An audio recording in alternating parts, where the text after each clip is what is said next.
All right, we're going to go here on the 3, 2, 1. I'm here outside of the press conference here. Everything is kind of wrapped up, but we've been very fortunate. We have the coach from South Carolina State, Buddy Pugh, in the house. Coach, welcome to our show. Thanks for having me, Jonathan. Well, you guys, this is not your first visit to the Dome, is it? No, we played here on several occasions. We played Georgia State here a time or two. We played A&T back, well, I guess 8-10 years ago, and then we played here last year against North Carolina A&T. So it is a kind of usual occurrence for our guys. Well, it's funny. We have an immediate connection. My family originally is from South Carolina. My mom was born in Florence, South Carolina. So I guess it's all come full circle. It has, and we run into that every place we go. Guys have connections to us somehow or another. Well, it's interesting, man, because even though we're here in Georgia, and it's a hotbed of football, like you mentioned, Georgia State, of course, University of Georgia, Georgia Tech right down the street. You have a lot of South Carolinians that are here, a lot of guys that go on to play at your school and at the University of South Carolina.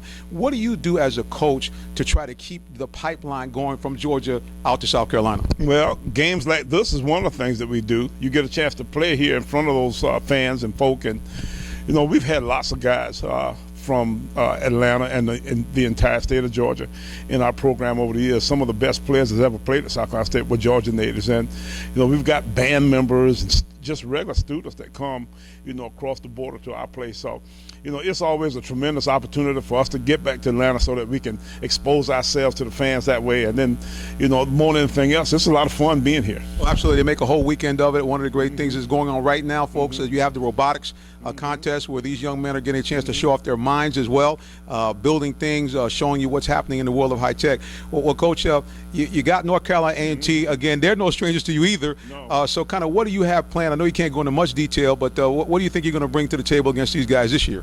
Well, we better play good. If not, then these guys will beat us. Coach Rod Broadway and his outfit from up in Greensboro, North Carolina, have a tremendous football team. And, they're 4-1. We come in here 3-2. And, the one common opponent between the two of us, Coastal Carolina, they almost beat, and Coastal beat us pretty good. So, we've got to really be on our P's and Q's. And, it's going to be imperative that we don't do anything crazy, don't turn the football over, don't do anything to give them big plays.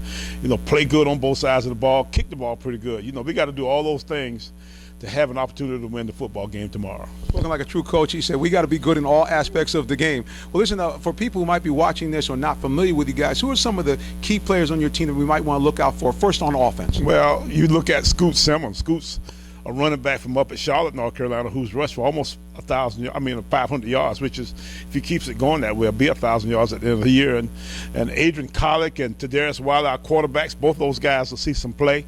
Hopefully both of them will play good. And then on the defensive side of the ball, Javon Hargraves and Justin Hughes have been our two big guys. Javon is a defensive tackle, big space saver kind of guy, kind of moves around a little bit and can make plays that way. And then Justin Hughes is a big linebacker, who can run and jump and play, that kind of stuff. And then last but not least, we got a little kicker from right down at Bonneville, Georgia. He's a freshman, a guy named Tyler Scandrett, who's done a tremendous job for us so far. So we've got guys in all phases of the game who seem to be ready to play tomorrow. Well, we're excited to have you here, and I know the HBCU really over the last couple of years has made some great strides. I know you're pleased that ESPN signed a contract a few years ago. We have our own station here, Aspire, that does you as well. So it's got to be great that the HBCUs are once again back in the eye of the public in a big way. It is. It's really neat that we get an opportunity to play. And, with this ESPN 360, even the Saturday afternoon games that are sometimes tape delayed, can be seen by even my mother, who's 80 years old, has got a computer out to see this game tomorrow. So,